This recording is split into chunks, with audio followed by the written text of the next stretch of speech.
Hello friends, વરસાદની મોસમમાં મરચાંના વડા કે મરચાંના ભજીયા ખાવાની ખૂબ જ મજા પડે છે અને એ પણ ચા સાથે। તો ચાલો આપણે બનાવીએ મરચાંના ભજીયા। એના માટે આપણે કેવા મરચાંની પસંદ કરવાના છે તે બધું જ હું કહીશ। તો અહીંયા આપણે થોડા જાડા અને લાંબા હોય એવા મરચાં લેવાના છે અને એને આ રીતે છરીની મદદથી એક કાપો પાડી અને એની અંદર જે બીજ કે નસો હોય એ કાઢી લેવાની છે, કારણ કે એમાં તીખાશ હોય છે।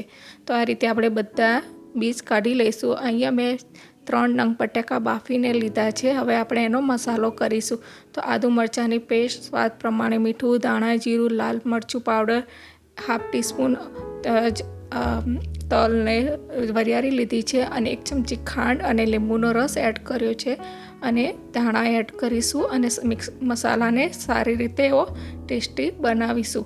તો આ રીતે આપણો મસાલો રેડી છે। હવે આપણે ભજીયા માટેનું ખીરું બનાવીશું।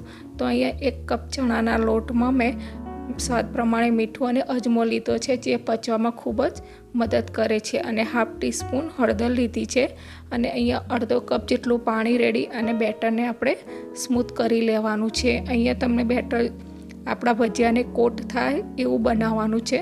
તો આ પ્રમાણેની કન્સિસ્ટન્સી રાખવાની છે। તો તમે જોઈ શકો છો કે આપણું બેટર એકદમ પરફેક્ટ છે। હવે જે મરચાંને આપણે કાપા પાડીને રાખ્યા હતા એની અંદર દબાવીને આ રીતે બટાકાનું સ્ટફિંગ કરવાનું છે। તો આ પ્રમાણે આપણે બધા મરચાંનું સ્ટફિંગ કરી લેવાનું છે અને આ રીતે સારી રીતે અંદર મસાલો ભરી લેવાનો છે।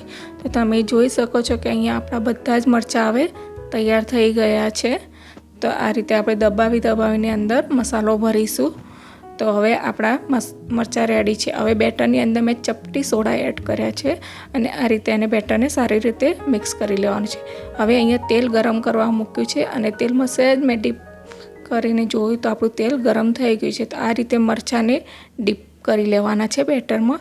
તમને તપેલીમાં કે વાટકામાં ના ફાવે તો એક ગ્લાસમાં પણ બેટર ભરી અને એની અંદર ડીપ કરીને કરી શકો છો। તો આ રીતે આપણે મરચાંને ખીરામાં ડીપ કરીને ફ્રાય કરી લેવાના છે। તો તમે જોઈ શકો છો કે એકદમ સરસ ક્રિસ્પી એવા આપણા જોધપુરના ફેમસ એવા મિર્ચી વડા રેડી છે। તો તમને મારો આ વિડીયો ગમે તો લાઇક, શેર અને સબસ્ક્રાઈબ કરજો અને બેલ આઇકોન દબાવજો કે તમને મારી નવી રેસીપી જાણવા મળે। તો થેન્ક યુ।